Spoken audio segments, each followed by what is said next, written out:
Okay guys, kali ni saya nak share dengan you all semua, kalau pegang mic, macam handheld mic ni kan, macam mana gerakan tangan yang sesuai untuk kita. Okay, kadang-kadang kan bila kita present, bila kita bercakap, kita ada tendensi untuk masukkan tangan kita dalam poket. Ataupun mungkin kita ada tendensi buat macam ni. Okay tak? Okay je. Cuma ada yang lebih okay. Okay, insyaAllah selepas video ni, anda akan tahu apakah 4 gerakan tangan yang selalu kita buat dan apa impactnya. Okay, selalunya kan bila kita bercakap, kita kena gerakkan tangan kita.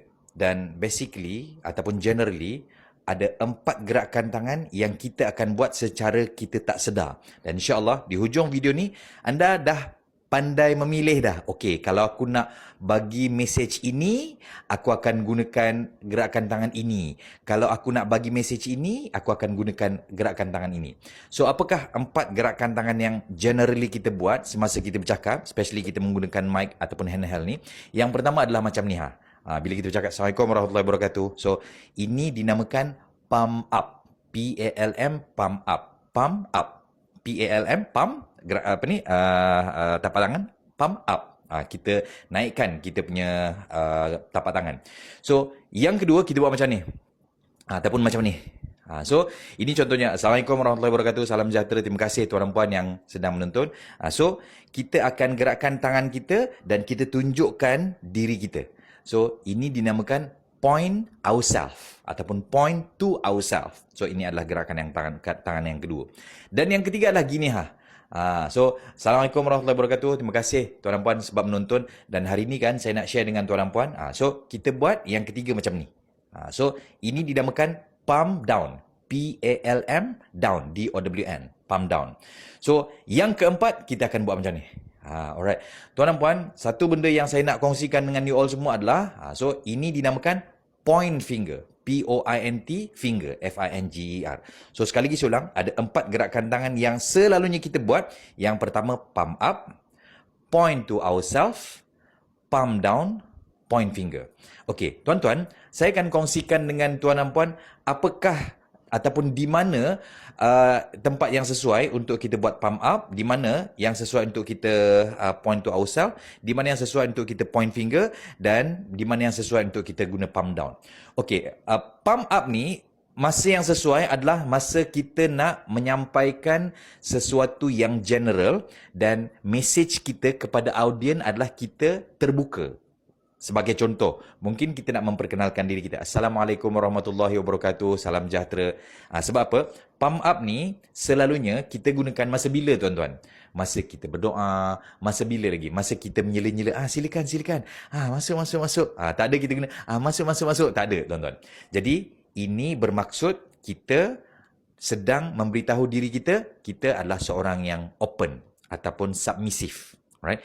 Jadi gunakan palm up ni semasa kita nak memberitahu sesuatu yang, dan kita nak menunjukkan bahawa kita adalah seorang yang open, terbuka. Tak ada benda yang kita rahsiakan. Jadi apa benda ataupun di mana kita boleh gunakan masa kita share tentang diri kita. Assalamualaikum warahmatullahi wabarakatuh. Salam sejahtera, nama saya Rizal Rashid. Hari ini saya nak share dengan tuan dan puan ada 4 hand gesture. So kita gunakan palm up. So palm up ni menunjukkan keterbukaan dan isyarat submissive. Yang kedua adalah point to ourselves. So, point to ourselves ni adalah kita tunjukkan diri kita, especially kalau kita nak memberitahu bahawa kita adalah seorang mungkin communication coach, ataupun kita nak bagi tahu siapa diri kita. Selalunya kita akan gunakan point to ourselves. Itu yang pertama. Yang kedua, tuan-tuan, di mana kita boleh gunakan, yang ni penting you all kena fokus benda ni. Masa kita nak menyampaikan sesuatu benda yang baik. Benda-benda positif.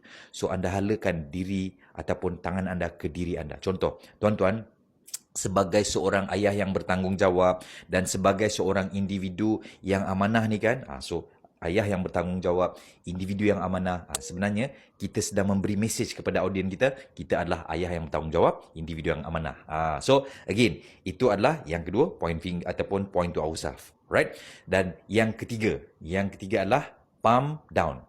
So, palm down ni, dia memberi isyarat dominan dan juga authority. Sebab kalau kita tengok kan, Hitler dia buat macam ni kan. Jadi, kalau kita nak bercakap dan kita nak kelihatan authority dan powerful, kita gunakan palm down. Sebagai contoh, masa bila kita boleh gunakan palm down? Masa kita nak memberi arahan.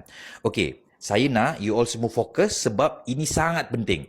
Saya tak nak ada orang yang mungkin tengok telefon. Saya nak semua fokus sebab konten ni adalah benda yang sangat powerful. So, saya gunakan macam ni. So, again, palm down akan menunjukkan kita adalah seorang yang authority dan powerful.